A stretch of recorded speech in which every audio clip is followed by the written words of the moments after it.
کیا ہوا ہر مسلمان کو پتہ ہونا چاہیے۔ آج کی رات حضور پاک صلی اللہ علیہ وآلہ وسلم کے پاس حضرت جبرائیل علیہ السلام آئے۔ وہ ایک ایسی ہاتھ سواری پر آئے جس کا نام براق تھا۔ براق انتہائی تیز رفتار تھا، اتنا کہ جس حد تک اس کی نظر جاتی اس کا اگلا قدم وہیں پر ہوتا۔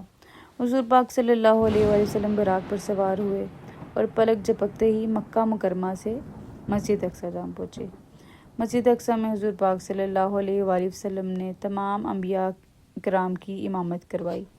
امامت کے بعد حضور پاک صلی اللہ علیہ وآلہ وسلم کا معراج کا سفر یعنی آسمانوں کا سفر شروع ہوا۔ معراج کے سفر میں حضور پاک صلی اللہ علیہ وآلہ وسلم کی ملاقات مختلف انبیاء کرام سے ہوئی۔ پہلے آسمان پہ حضرت آدم علیہ السلام، دوسرے آسمان پہ حضرت عیسیٰ اور حضرت یحییٰ، تیسرے آسمان پہ حضرت یوسف علیہ السلام، چوتھے آسمان پہ حضرت ادریس علیہ السلام، پانچویں آسمان پہ حضرت ہارون علیہ السلام، چھٹے آسمان پہ حضرت موسیٰ علیہ السلام، ساتویں آسمان پہ حضرت ابراہیم علیہ السلام سے حضور پاک صلی اللہ علیہ وآلہ وسلم کی ملاقات ہوئی۔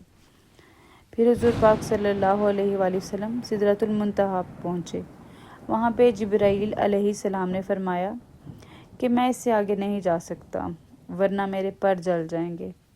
وہاں سے آگے کا سفر حضور پاک صلی اللہ علیہ وآلہ وسلم نے اکیلے طے کیا اور اللہ تعالیٰ سے ہم کلام ہوئے۔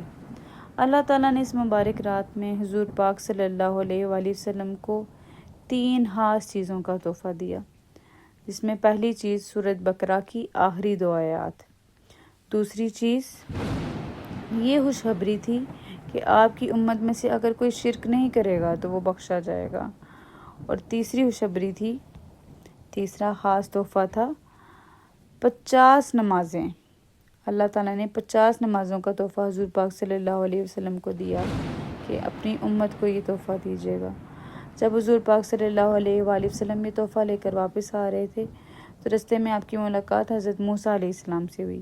حضرت موسیٰ علیہ السلام نے کہا کہ آپ کی امت 50 نمازیں نہیں پڑھ سکتی، آپ اللہ تعالیٰ کے بارگاہ میں جائیں، اللہ تعالیٰ سے عرض کریں کہ اے اللہ اس کو کم کر دیں۔